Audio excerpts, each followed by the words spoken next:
tanks are inherently cool to most people. They are, dare I say, one of the most universally recognized cool things in the world. But you know what else has mass appeal across the globe? Well, anime of course. And seeing that there is bound to be some kind of overlap between these two, there is no wonder that we got the anime known as Girls on Panzer in 2012, in which what I assume to be the titular girls fight each other in tanks that somehow do no damage to the other combatants in a sport known as taekwondo, if you don't speak Ching Chong. The sport is organized much like how I assume school sports in the United States are, with different schools having different teams that compete against each other for the title of national champion at their school level. Each one of these teams use certain tanks that belong to the different combatants of World War II, with the teams also encompassing those countries' stereotypical characteristics. Okay, cool and all, but which one of these schools are the best, I don't hear you ask. Well, to figure that out, you gotta watch the anime. But if you wanna get the best ranking of the different schools, you've come to the right place. For today, I will be ranking the different school teams in Girls on Panzer. This will not include schools that we haven't seen in a proper match on their own. This means no Finns, Japanese, or college team, nor will I include the French team, seeing as I haven't gotten a chance to see the second part of Das Finale yet. There's the rules. Now, Panzer for Saint Gloriana. This really shouldn't come as a shock to anyone when you figure out that this school was based on the United Kingdom. And you all probably know how I feel about those fellers over there by now. After my last video, I tried going to the outside world, trying to spread the word of the Anglos to everyone I knew. They called me either mad or just laughed at me, thinking it was some kind of joke. All I get in real life when I try my best at enlightening people is them thinking I'm weird or them pointing and laughing at me. In those situations, I try my best to make a social recovery by confirming to them that it was all a joke. But I know deep down that there is no denying that my obsession with this topic has led me to waste countless hours of my life rather than working towards my actual goal of improving our society that I ventured outside of my room to achieve in the first place. At certain points it all feels so hopeless. Will I ever be able to regain what I've lost socially and connection-wise, or be able to contribute to society in any way, let alone get anywhere with this here I call a conspiracy? Oh, and they also have some poop-ass tanks driven by some crazy-ass people. To the bottom of the list you go! The Ooarai one. While this team makes for a great protagonist team, being the underdog and all, there is no denying that the team itself is proper dog shit. There's a reason why they are the underdogs after all. To start off with, the school itself hasn't competed in taekwondo for a whole heck of a while, so they practically have no equipment to really speak of, except for the broken down tanks they find lying around the campus area. And let me tell you, there's a reason why these tanks were just left to rot. I mean, who would consider propping up an M3 Lee to go off and fight with? No one. That's why the Americans got rid of it as soon as they could. They also have two Japanese medium tanks, one of which was actually never used in combat, the other one being used against a less well-equipped enemy who couldn't really deal with tanks very well. So why one would consider using these is beyond me. They also have a French tank, which, you know, is French, and a Czechoslovakian tank that can go pretty fast. That one isn't really all that bad, but it suffers from a weak cannon, and would do really bad against later war vehicles they would face. The only two alright to good tanks that they have are the Panzer IV and the Sturmgeschütz, or Stug 3. Except for the fact that the Stug 3 isn't even a hacking tank, but a tank destroyer. That only leaves the Panzer IV as a good vehicle, which it better be, seeing as that's the vehicle that the team's commander and tank freak operate. But that brings me to the commander.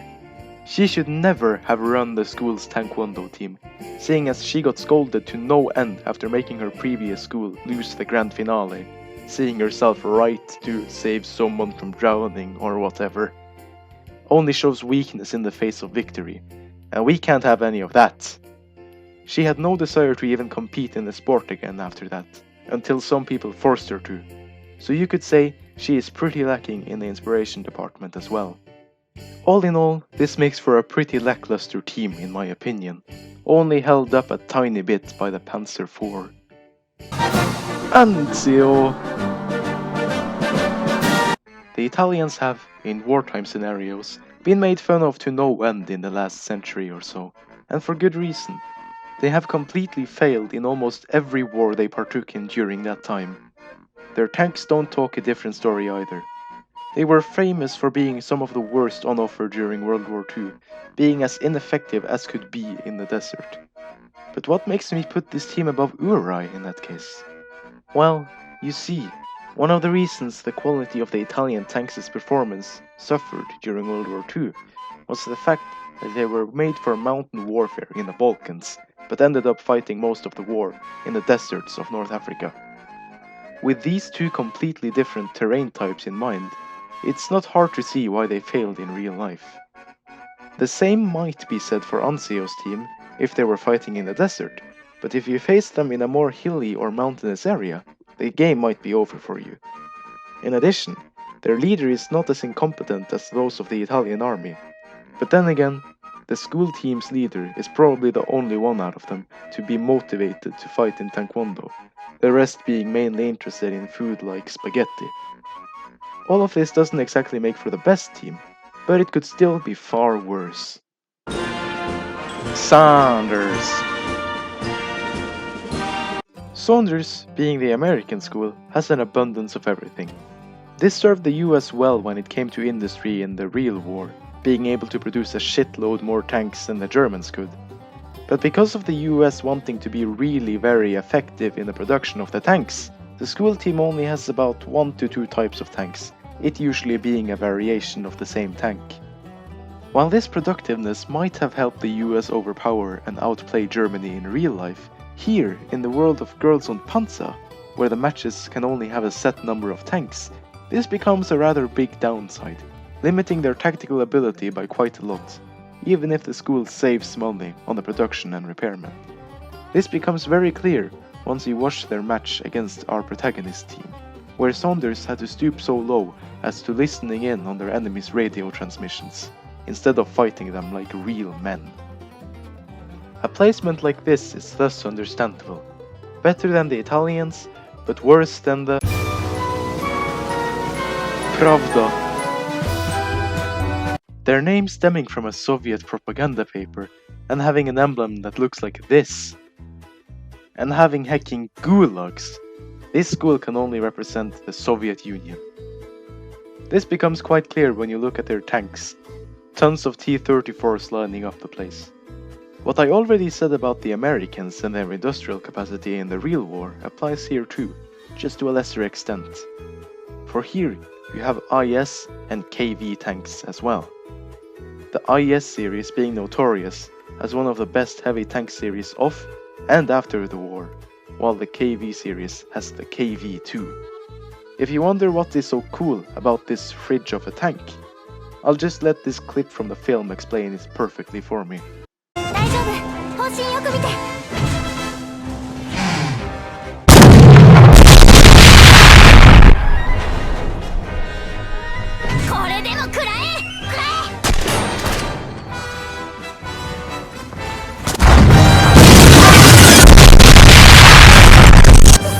Darn, that shit is cool. So anyways, their mainline tank, the T-34, is a pretty solid tank in a war setting, and is a pretty good all-rounder, except for that in the Soviet Union, they couldn't afford to iron out all the details of the tank, which means I'd consider it a tad bit worse than that of the Americans, though it's made up for by the awesome heavy tanks I mentioned previously. Their commander though, Katyusha, might actually be one of the worst commanders out of the teams I've mentioned so far. But she also has a heavier counterpart, so to say, that steadies her decision making and improves the overall quality of their leadership. All in all, a pretty solid team, I'd say. But with this one out of the way, this means that the only team left is Kuromorimine.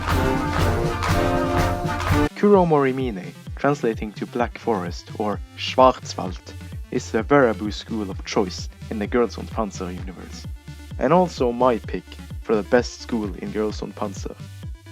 The reason is quite simple. They have the most level-headed leaders, passionate combatants, and the overall biggest quality of tanks. The school the main character of the show went to before Ooarai was this one, but she quit when she lost the finale for trying to save a drowning team member. And though that student was grateful for being saved, she did ultimately quit for having lost the match. This only goes to show the dedication and iron will the commanders of this school need to have. Pair this up with Germany's vast array of tanks during World War II, many of them great ones. You get a really good taekwondo school. Now, in all fairness, a lot of the tanks of Germany have been hyped up after the war, reaching a much higher status than they actually should have. But this doesn't mean that they're bad by any stretch. Yes, they may break down often, and yes, they might be really expensive to repair, but when you need the most amount of variety in high quality tanks, while keeping the limited amount of tanks allowed in taekwondo in mind, Germany's roster seems to be one of the best options if you ask me. This school also gets bonus points for performing Panzerlied in the manga. Cool. But you know what's even cooler? Subscribing to me, yeah!